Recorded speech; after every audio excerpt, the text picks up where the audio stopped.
ইচ্ছা পূর্ণ হলো। তুই আজকে থেকে পুত্র সন্তানের মা হলি। এই সংবাদটা তুই তোর স্বামীকে দিয়ে দে এবং খুশি মনে তুই বাড়ি যা। আমি এখন যাই। বুড়িমা, বুড়িমা, কোথায় আপনি?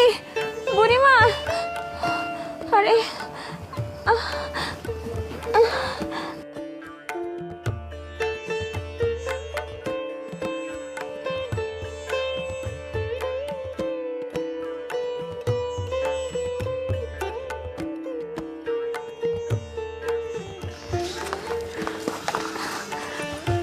শুনছ? কিরে তুই আবার আইছস? তোর এত বড় সাহস, তোরে যে পিটাইছি গরুর মতো, তোর কি লজ্জা? তুই আবার কেন আইছস? হ্যাঁ, তুমি তুমি আমার কথাটা একবার শোনো।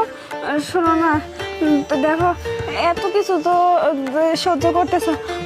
শোনো, আর একটা বার চলো না, আরেকটা বার আমরা আলতা শুনো। কি আবার আর একটা বার? টেকা কি আমার গাছের পাতা যে আমি চাইলাম আর পাইলাম আর আলতা করব?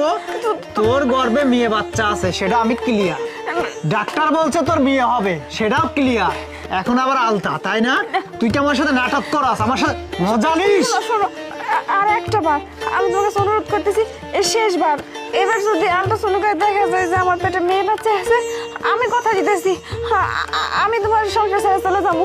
কিন্তু এই শেষ একটা সুযোগ তুমি আমার দাও। চলো না, রাগ করো না, চলো। কথা কি সত্যি? হ্যাঁ চলো। শোন, যদি আজকে আলতা করার পর যদি মেয়ে বাচ্চা আবার রিপোর্টে দেয় আসে, তাহলে তো বুঝতে পারতেছিস তো ওই জায়গায় তোকে মেরে ফেলবো। আচ্ছা। তোকে তো মারবো, তোর বাচ্চার শুদ্ধি আমি কিন্তু একদম শেষ করে দিব। ঠিক আছে। আর শোন, আমার বাড়িতে আসা যাবে না কিন্তু।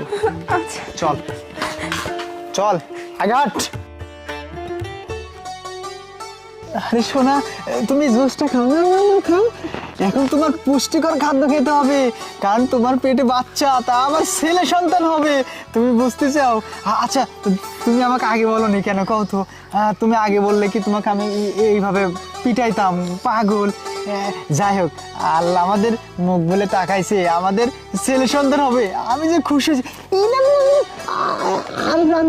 আচ্ছা, এটা থাক, এটা থাক। তুমি মালটা খাও, মালটা খাও। শোনো না, এখন কিন্তু তোমার আর কোনো কাজ করা যাবে না, ঝুঁকে ঝুঁকে কাজ করা যাবে না। সব কাজ আমি করবো বাড়ির। এই মনে করো, উঠান ঝাড় দেওয়া, রান্না বান্না, তোমাকে মুখে তুলে খাওয়াবো, গোসলের পানি তুলে দিব। শোনো, তুমি কিন্তু একবার রেস্টে থাকবে, কারণ আমার সন্তানের কোনো ক্ষতি হতে দেওয়া যাবে না, বুঝছো? খাও খাও খাও খাও, এই জুসটা খাও, জুসটা খাও, খুব ভালো, খাও খাও। আর শোনো, তোমার কি কি খেতে মন চায় আমার কুয়ো, আমি সব আনবো তোমার জন্য, বুঝছো? কারণ ছেলে তো সুস্থ।